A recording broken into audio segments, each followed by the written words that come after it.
Look at the stocks that you should be watching out for. The first one that makes it to that list, of course, is going to be Kotak Mahindra Bank, because that one has come out with its first quarter business updates with advances and deposits showing a healthy uptick. Let's bring in Harsh with more on this one then.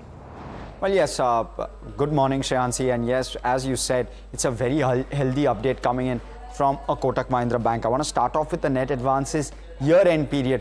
If I highlight that to you, it's 4% sequential growth. That's one of the fastest growth that we've seen within the mid and or rather large to mid cap kind of banks. And therefore that number year-end net advances looks extremely solid, and therefore it's clearly a thumbs up. Total deposits also up just about 3%, but mind you, look at the average deposits. Total deposits up just 3% because you had a seasonally strong quarter of Q4, which has percolated on to Q1 FY26. But when you look at the average number, that 5% growth number looks extremely strong. Margins is what you look out for where banks are concerned. How much of that margin dilution will happen, and commentary on margins even going forward given the repo rate cut. Those are the two things that I'll look out for. But nonetheless, as of now, basis the numbers, looks like a very strong update. Alright, then basis the numbers looks like a very strong update, and we watch out for the reaction on that one. But let's move on. Let's take a look at lifestyle major Titan as well. That has reported a strong 20% year-on-year growth in its consumer business for the first quarter, driven by, in fact, robust performances in its watches, eye care and emerging business segments. Maima, in fact, is standing by to give us an update on this one as well. Right, so Titan jewelry growth has been on a disappointing front, which is a major part of their business. And overall consumer business saw a growth of 20-odd% and domestic grew around 19%. But when we talk about jewelry business, up 18%, Tanishq, Mia, Zoya, they saw a growth of 17%.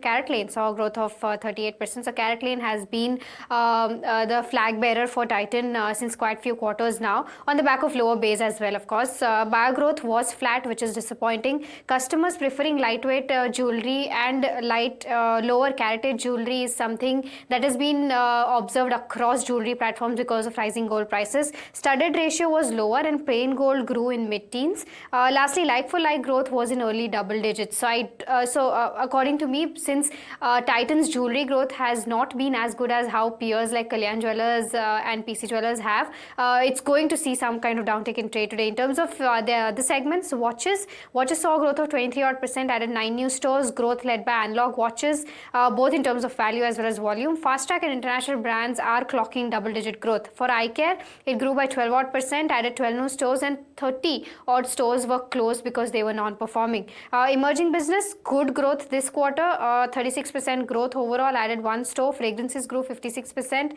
women's bag grew 61%, and Tanera grew 15%, which is a good sign of growth. This is, of course, on the back of value of saris. International business, lastly, international business grew 49%, added 1 store in UAE.